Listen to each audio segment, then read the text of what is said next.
6 under pressure becomes that doer. Okay?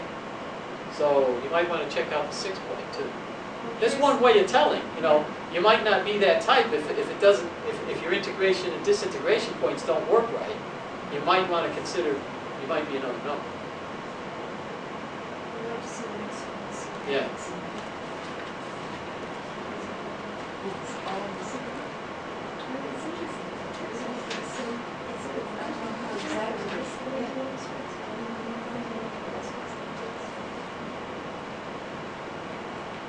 The process of integration is just the opposite.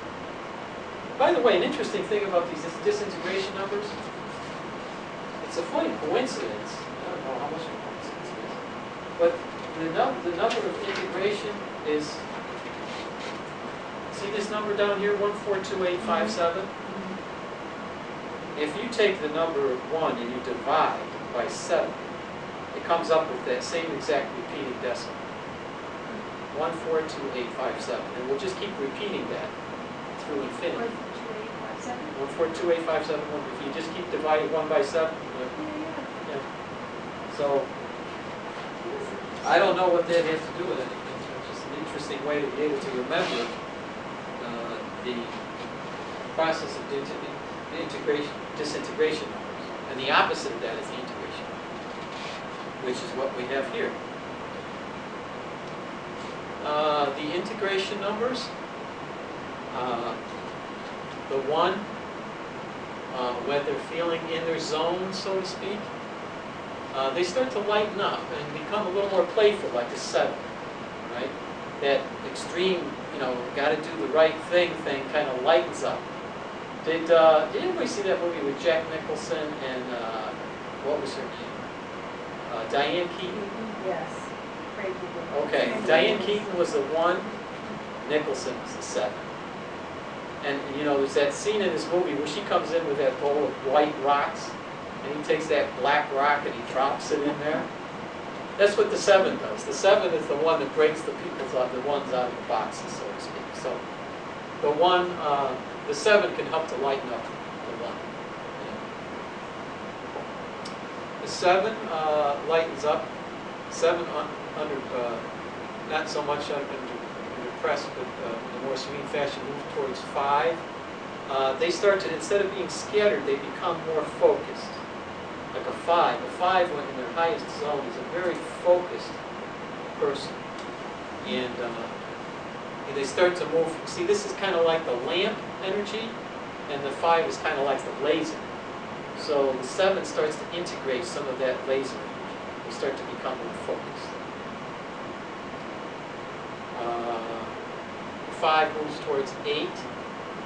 Instead of being withdrawn, all of a sudden the 5 says, I know this is the right thing, and does something about it. They don't just think about it now, they do something about it.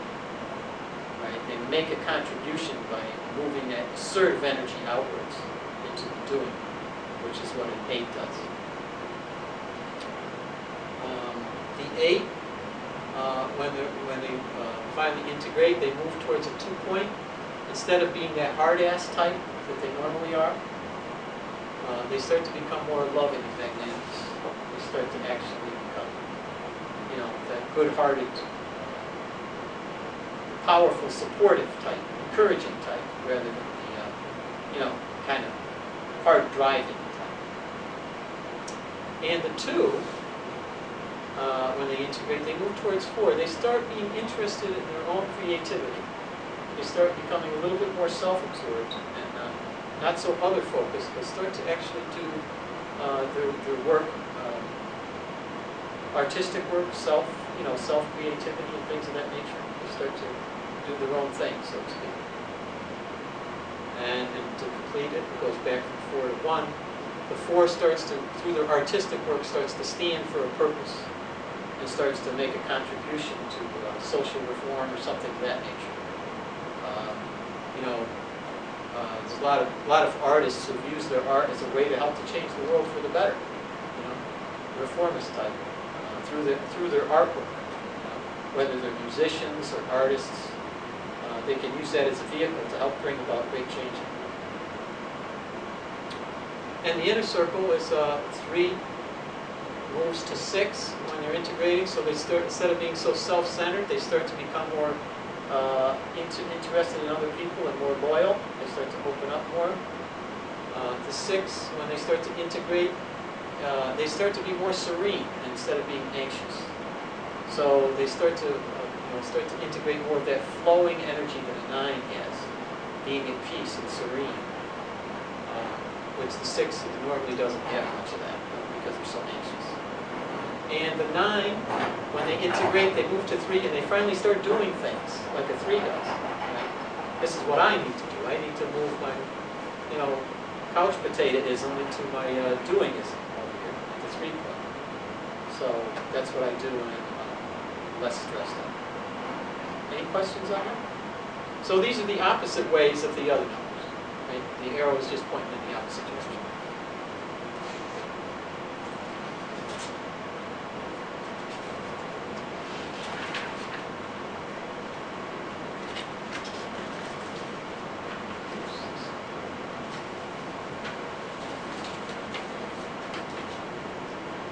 This is what's called the levels of development. And I know it's kind of difficult for you to read on your sheets, but if you go home and take a magnifying glass to them, you'll be able to read it. This has nothing to do with the 9 personality types, these numbers 9 here. But there's from the unhealthiest to the healthiest, each one of the 9 types has a level, so to speak. So as they move more towards the stressless center, they start to become more integrated and more healthy, more liberated, so to speak. So at the unhealthiest levels, they move from fear. There's more fear on the outer levels, I guess is what to say. And pathological destruction is the most farthest out.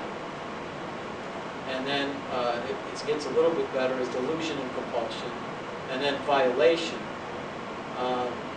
Level 6, finally, it gets a little more in the average level, starts to get overcompensation. At level 5, interpersonal control, kind of manipulation. At level 4, there's a slight imbalance, which is a little bit better than manipulation. 3 is a level of social value. These are the more healthiest levels, 3, 2, and 1. So this is about, we're all working together here, so it's a healthy level. Level 2 is a level of psychological capacity, so we're working at a very high personal success level, a Tony Robbins type. And finally, at level 1, you realize ultimately that you are enough, you don't have to do enough anymore. You can just be enough. And that doesn't mean that you don't do anything, but it means that you're not driven by a feeling of not enoughness. That's ultimately where we all want to end up, is at level 1. Most people are not in that red level. Right. Yeah, that's the very outside. Most people tend to be somewhere in the, 4, 5, 6, or maybe 3 level. But to actually get to the level of liberation where you don't have to do anything in order to be enough, that's a small majority, small amount of us. There's not a lot of us who really attain that level. Most of us have some kind of requirement on ourselves in order to be enough. But the liberation is of that identity. We no longer need an identity.